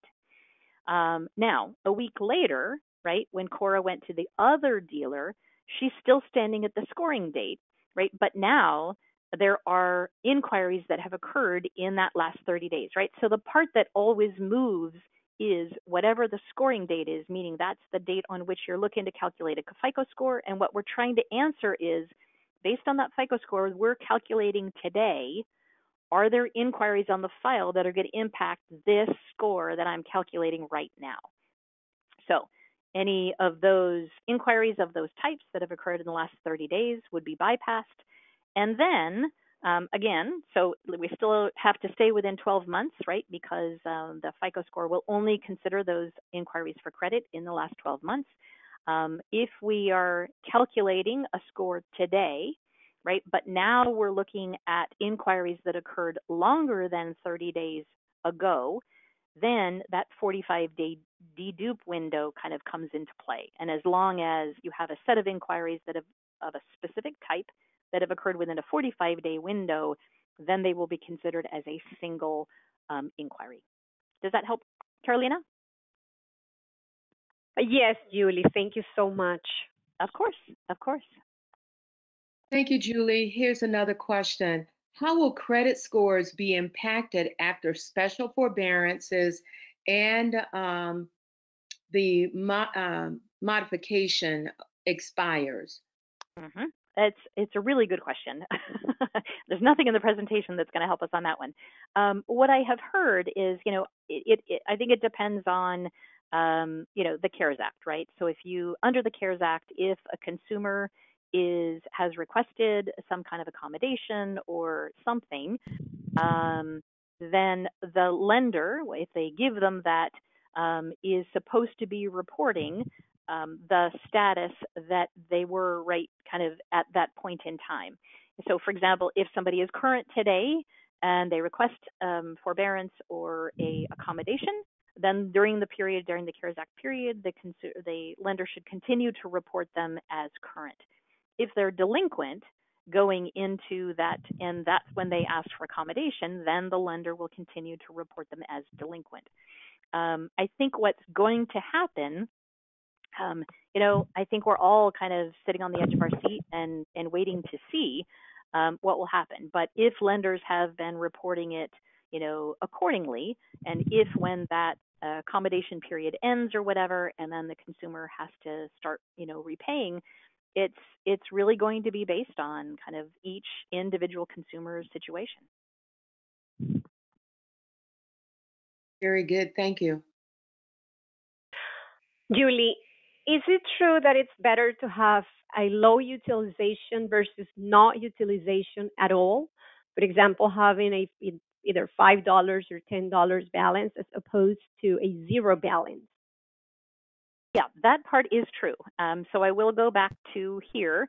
And again, remember the 1 to 6% is not optimal, right? That's not the magic number. But it is true that having zero balances on revolving trades is not going to be viewed as positive as a very low level of utilization. That I can tell you is true. Okay. But here's another question related to our current environment. How does the major event like COVID-19 going to affect the credit score? Is there anything that is going to make a difference since so many people have been affected by losing their job or reduced hours? Yeah, so it's another really good question. At this time, if you think about it, right, the person who is closest to any individual situation is the consumer. And hopefully, is as they're having issues or if they're having issues, they're talking to their lender. So it's their lender who is going to be best able to understand, to either give the accommodation or the forbearance and then report them appropriately. What the FICO score model does is it just kind of consumes the data that's on the bureau file. It's kind of interesting in the scores group, we have a mantra that says score what you see. So whatever data is showing up on the file, then the FICO score can consume it and score it. But it's really kind of the lenders at this point who have the advantage of knowing, interacting with the customer and understanding the current situation, and then reporting that information accurately to the bureaus.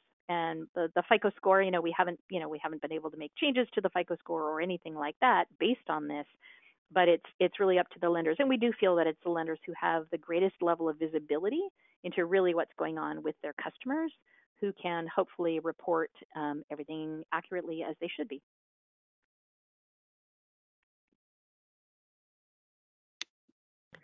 Thank you, Julie. Mm-hmm. Could you expand on the impact of a student loan debt, especially when taking into consideration the review of lenders and DTI ratio calculations? Many are in forbearance right now and applying for mortgages. Well, I will say a couple things.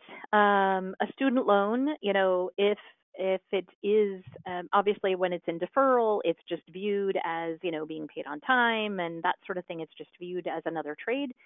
If it is being paid and is now in deferral, that would be treated the same as any other installment loan.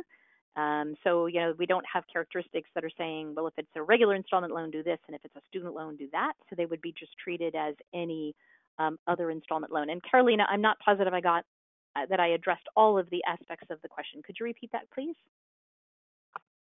I just erased the question, Oh, Julie. I'm sorry, but okay, it that's was okay. basically that many of these students are in forbearance and they are applying for mortgages at this moment. So that was the Mhm. second part, more or less. Okay, yeah, I think again, a student loan, as long as it's being paid, is going to be considered just like another installment loan. Okay, thank you. Thank Certainly. you so much, Julie. Here's another one. This is regarding judgments and medical debt not being reported to the Bureau. Judgments are no longer public records. Why were they taken off since creditors had to go to court with a client? So, there was some information about judgments not being counted with, and I'm not sure which version of the FICO scoring model. Why did they make this change? Yeah, it's a really good question. A number of years ago, and I can send you, if you are interested, I can send you a link to a website where you can learn more about it. There was a couple of years ago, there was an agreement between the three bureaus. It was called NCAP, the National Consumer Assistance Plan. And what NCAP did was the three bureaus got together and they were responding to consumer concerns that perhaps there was public record information that was being reported that, was out of date, or whatever. So the bureaus got together and basically all agreed that they would enforce or put into place a certain level of scrutiny and accuracy for things like, tax liens and public records and that sort of thing. So what they basically did is decided to, kind of, if a public record or tax lien was being reported on the consumer file that didn't meet this more stringent criteria for, has it been recently updated within the last number of months or whatever? And I don't know exactly kind of what that criteria was, but if it didn't meet the more stringent criteria to make sure that it was current and accurate, then it was being removed. So the bureaus all did that through the National Consumer Assistance Plan.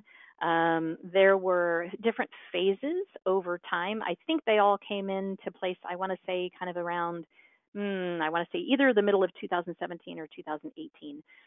That's when that kind of took place.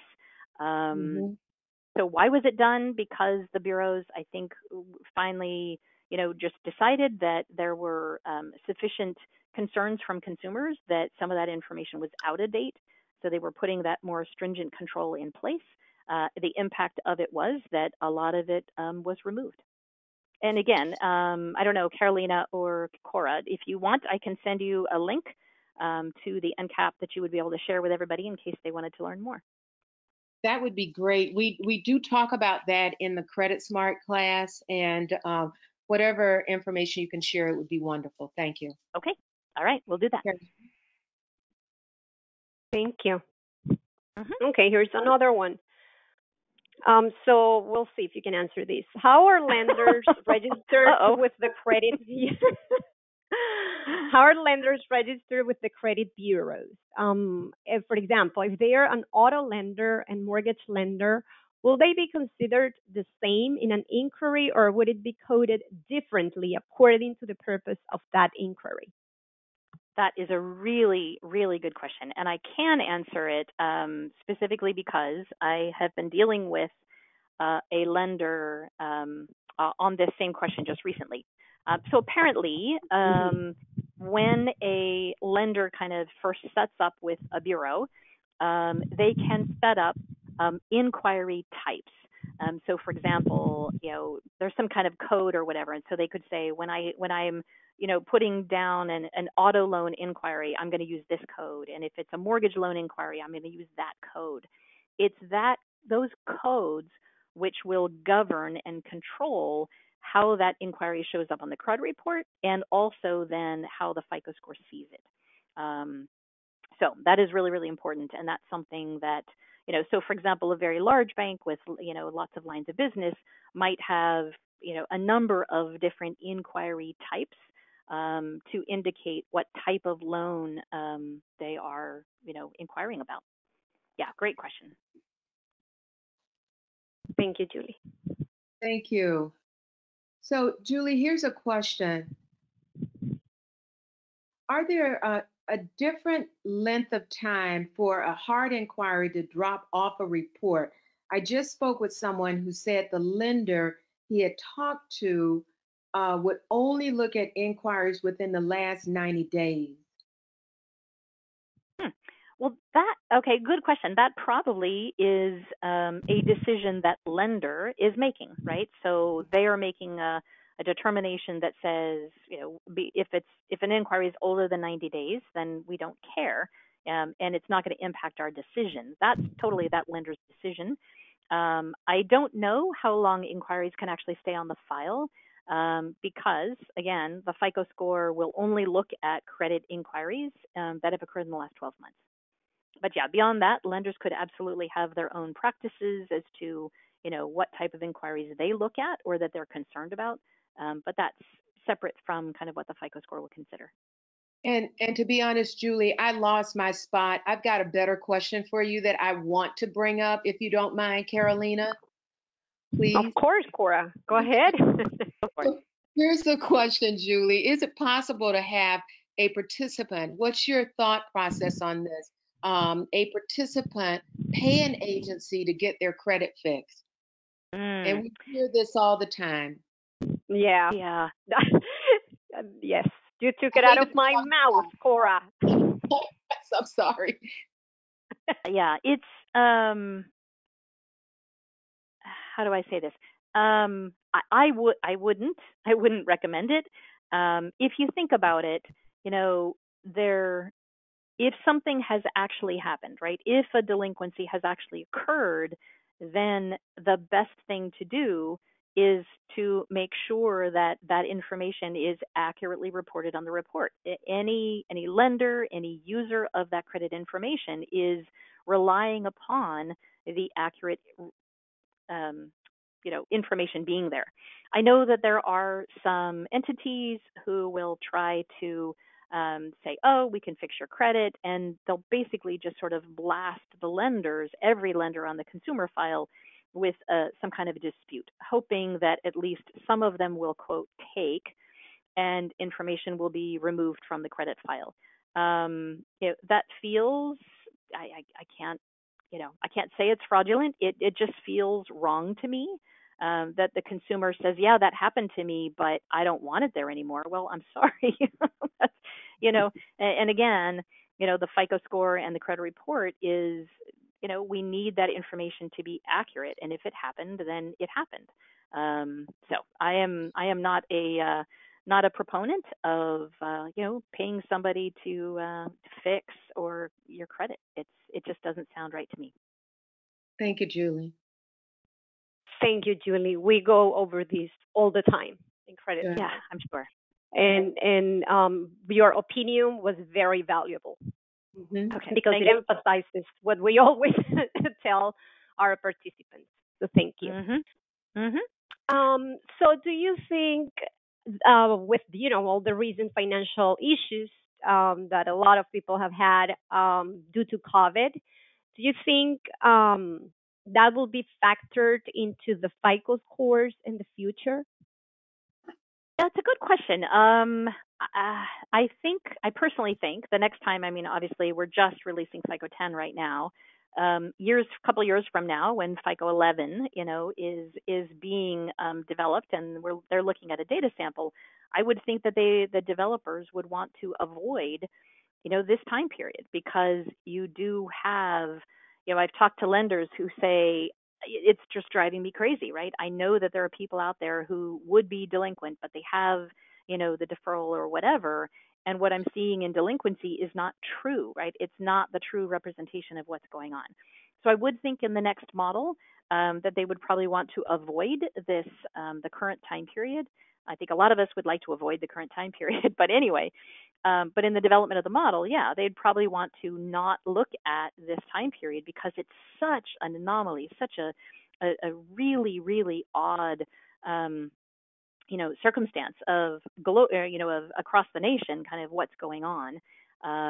Now, are they going to change FICO score models, existing FICO score models, based on this? Probably not. We rarely, if ever, go back and change or update a prior FICO score model. But yeah, in the next model that's developed, years down the road, they would probably not want to use this time frame as part of their development sample, because it represents such an unusual time. Thank you so much, Julie. We've got folks on the call from all over the country, and there's been more than one question that is coming from someone who's in a rural community. And I think we've got to give them the justice in trying to address this question.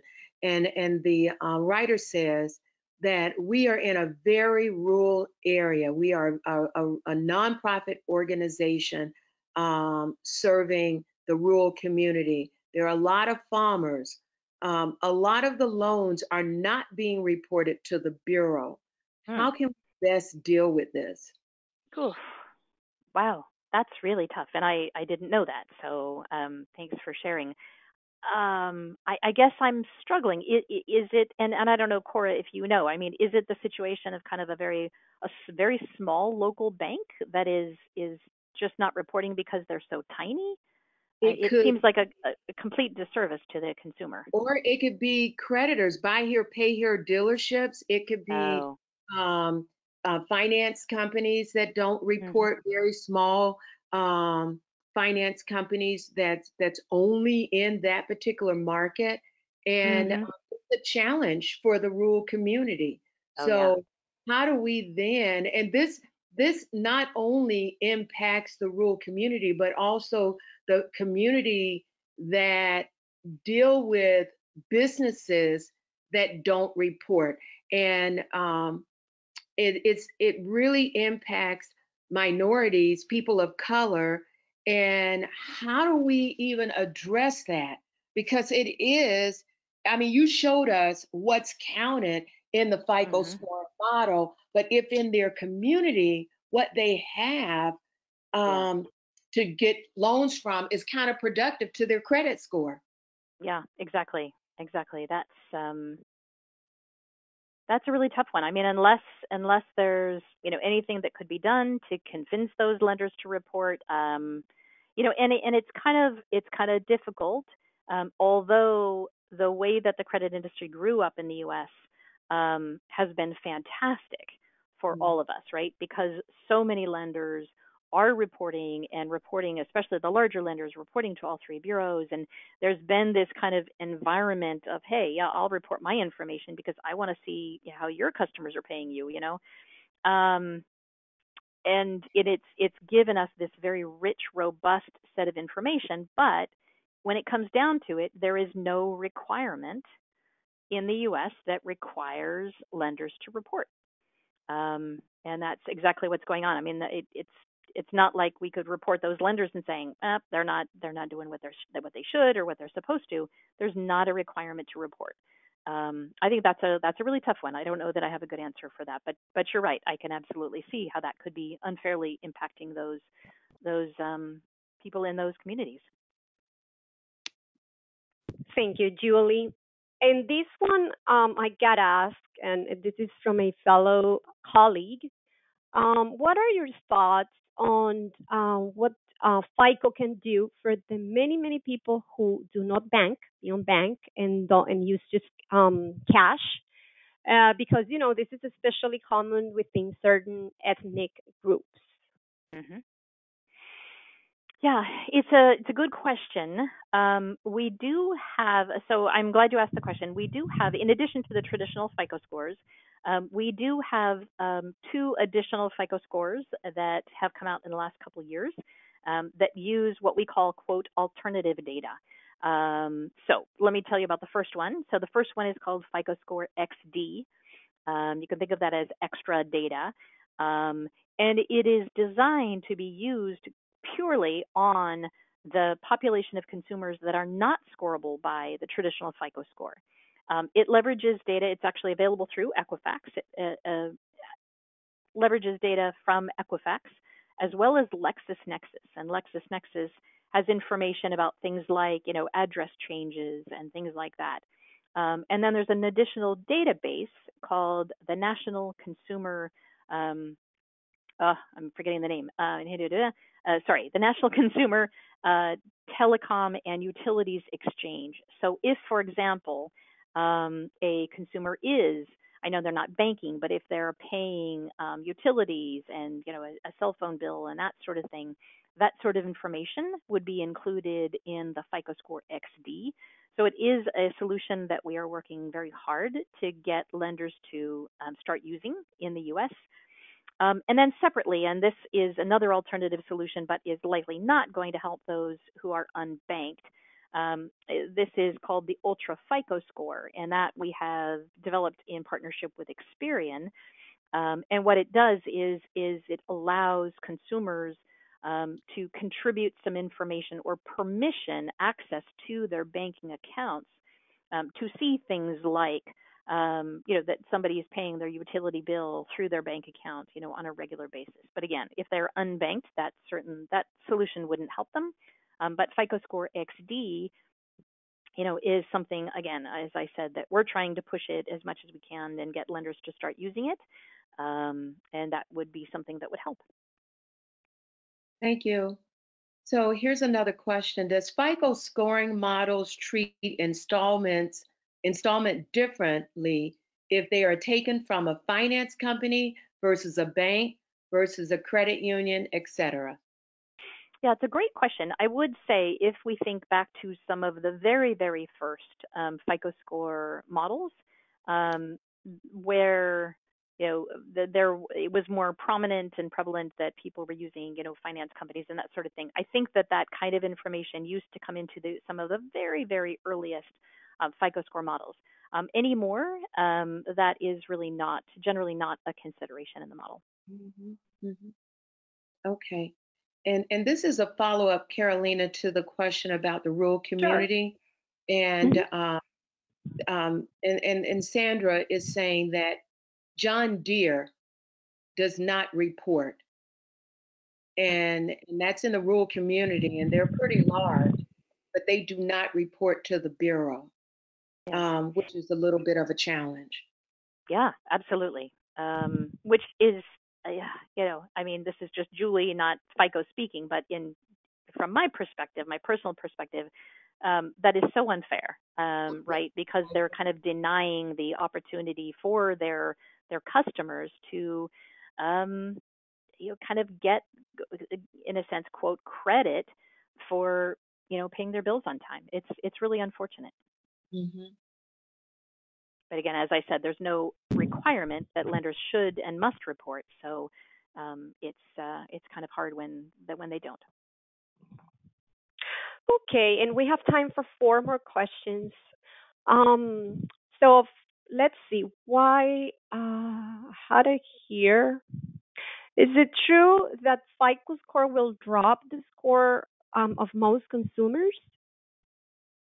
I'm sorry. Could you repeat the question, FICO please? score, FICO score 10. I didn't say the 10. Is it true that FICO score 10 will drop the scores for most consumers?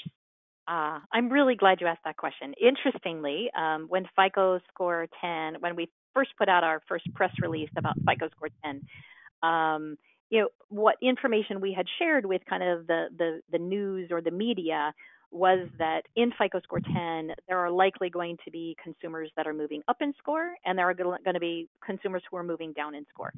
Interestingly, and not surprisingly, there were some media outlets that chose to only tell the bad news. That trying to sell headlines or sell papers or whatever they were trying to do. But no, it's not true that there are going to be more people scoring low. There are going to be more people scoring higher too. And it's a different scoring model from a different time period, and it's going to be reevaluating kind of all of these credit aspects and scoring them differently. So yeah, we're going to have score movement, but no, it's not true that you're going to have more scoring lower than scoring higher.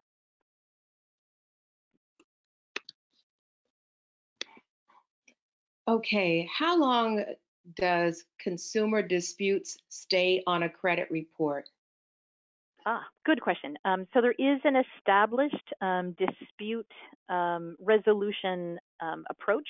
I am not an expert on this, but I do believe that once the dispute is done and sent to the lender has a 30-day period within which they need to respond, either confirming that the delinquency or whatever it is that's being disputed actually occurred, or confirming that perhaps it was a reporting error and fix it.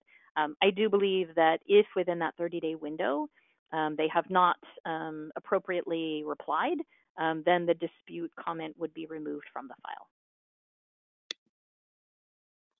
Thank you. Mm-hmm. We- We've got two more questions, Carolina. That's right, Cora. So, Julie, how much can a client pay down debt to improve their credit score?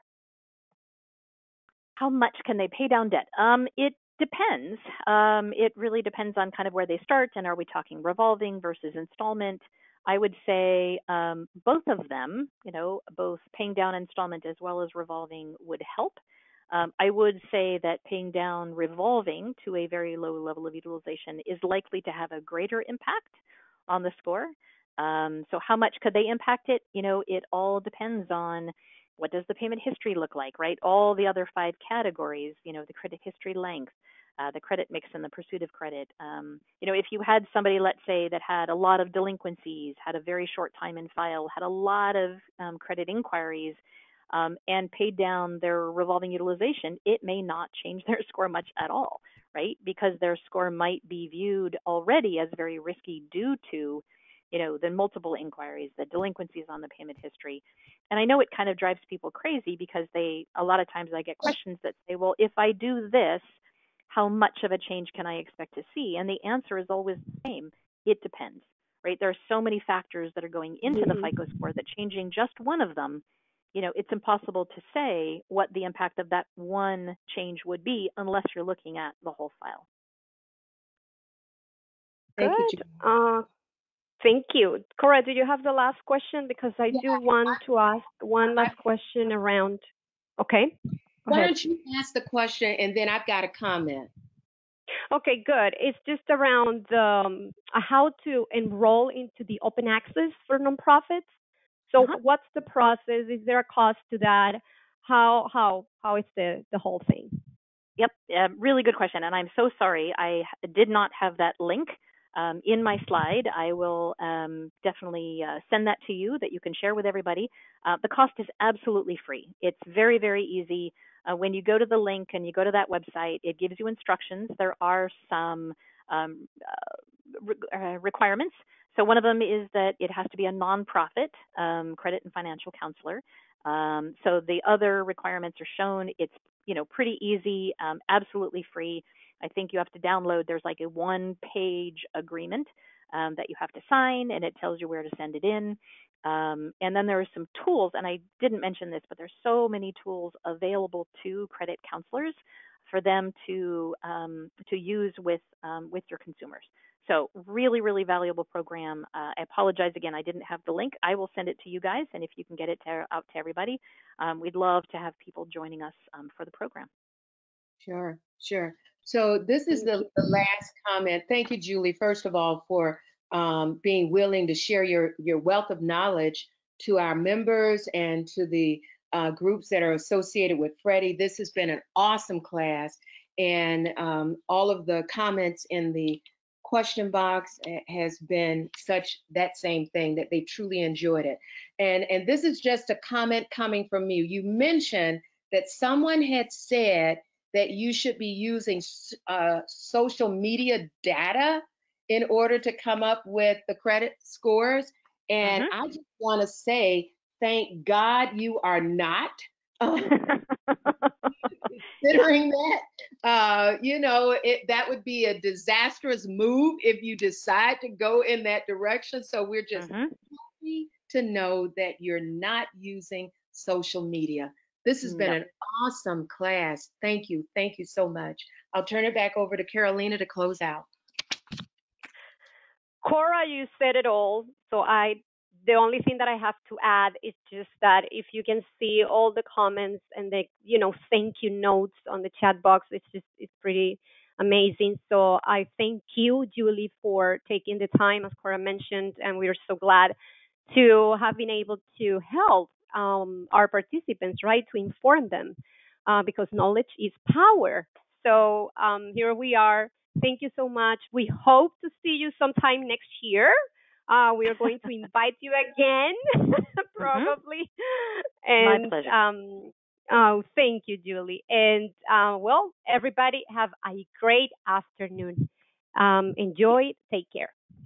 Bye, And everybody. thank you so much again for inviting me along. I thoroughly enjoyed it, and it's always great to talk to folks. I'll send you some information that you can share with the attendees. Thank you, Thank you Julie. so much, Julie. Right. Thank you. Thank you. Bye, guys. Thank you. Bye bye.